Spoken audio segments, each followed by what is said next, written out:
Here we are in the beautiful frosty morning, October, and overnight it was in the 30s. Tomorrow night is also in the 30s, and there is frost all over the place. There's frost up on the plastic that I protect the chickens from, so they have a dry spot, and it is touching the leaves of the Cucuzza squash, and this thing just can't seem to be killed, and that's okay. Still blooming, still has fruit, still going. It's on the tops of the tomato plants and the pepper arch. They're still going. Underneath, they may be okay because they were sheltered a little bit from the leaves. Frost is on the brassicas, not harming it in the least. They say that Brussels sprouts actually taste more sweet after there's a frost. This is my Brussels sprouts. Didn't turn out as well as I thought. and actually these were supposed to be cabbage, and they ended up as kale. That might be cabbage, but that's okay. I'm all right with that fail. I still use the leaves for the flock. And then in the Josh's arches beds, there's frost on the tops of the leaves over here, and I knew that was going to happen. There's no fruit on the very tops, and I harvested a lot yesterday, but I still have fruit underneath. Lots and lots and lots of tomatoes. Lots of tomatoes going on. And when I harvested yesterday, I got as many as I could from the very tops that were on the outside. There's some that are left over here. And these down here have been kind of protected from frost by the other leaves and the arches. There's some more up here I can get. Some more over here. These new leaves, they're not harmed. They're a little wet, but they weren't frozen. These weren't frozen, which is good. I'll come out today, get the rest of them, because we got another 30-degree day. And then these I picked clean yesterday and brought them into the church for the people. Those, I'm letting them deteriorate and self-seed into the ground as an experiment. I already have had lots and lots of volunteers. So those are going to go. And yeah, frosty morning. Beans, the seeds are ready to harvest and store for next year. When they're nice and brown, the green beans will give me seeds and seeds and seeds. And I still actually have a couple beans. Let me pick these off. I could put these in some eggs today. And they were not harmed by the frost. So I'll eat those with my eggs. Frosty morning. But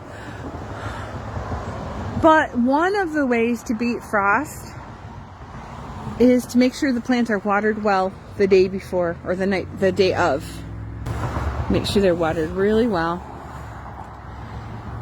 The other way to protect your crops from the frost is to have things growing over the tops of arches and grow the crops underneath, like I did in my pepper arch. So you're going to water them really well. You're going to have things growing over the tops, and then I'll show you a third way. Another way to beat frost is to interplant densely. If I had annuals in here, they would be fine because everything else is creating like a little microclimate for them. So they would be tucked inside and they could withstand the frost. The frost would hit the tree top instead, and it would hit the shrub tops instead and not on the bottom. The zinnias so far are looking okay. Right now they don't look very damaged, and they will gradually warm up as the day warms, along with the black-eyed Susan vine.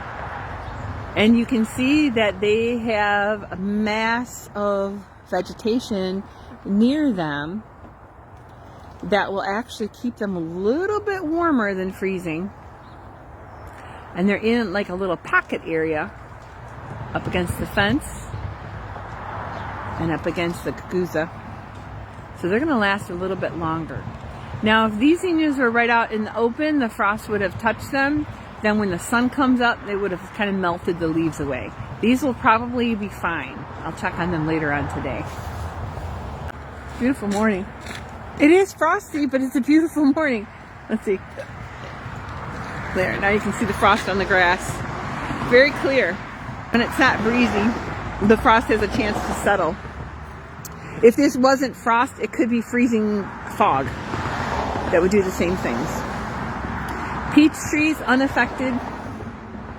Lavender unaffected. Daisies unaffected. Cosmos will probably be affected over there. Butterfly bush, not so much affected. It is a perennial, so it would come back. And a maple tree.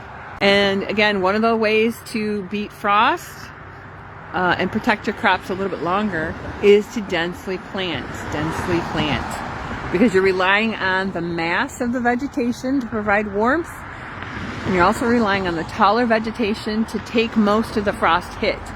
If I had pots underneath this maple tree, they would probably be okay. The part about protecting things from frost is going to be the covers. Last night I came out, the wind was blowing from the west to the east, this way.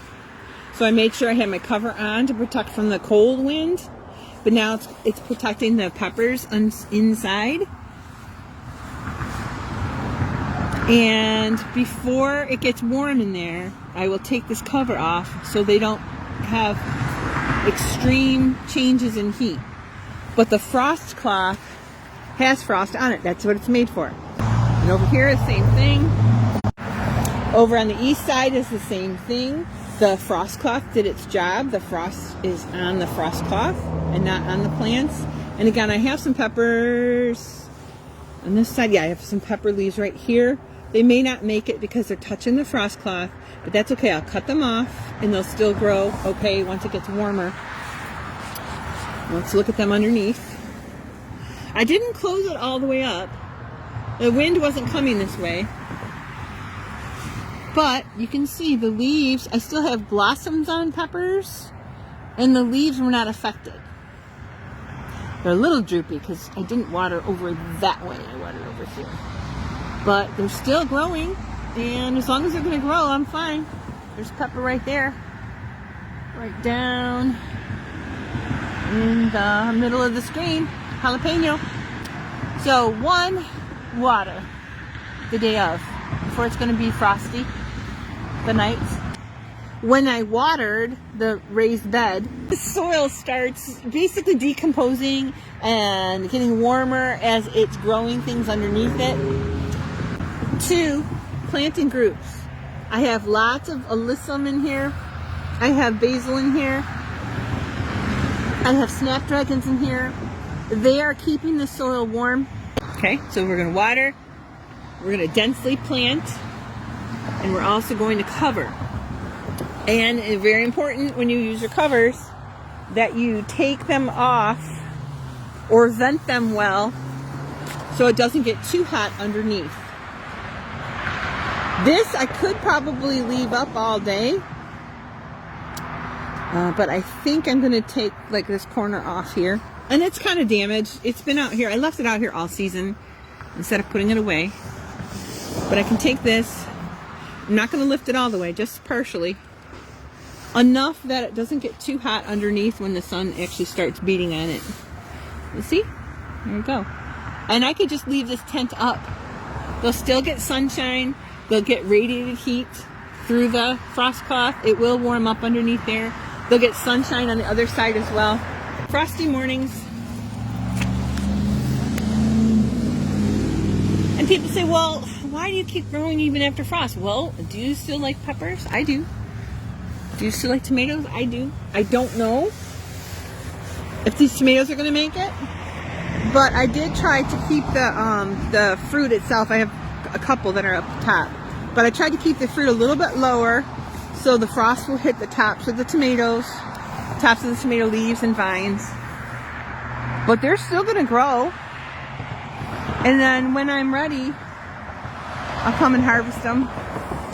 And I'll check back later today and see. They're very, very cold right now. I don't know if they're frozen or not.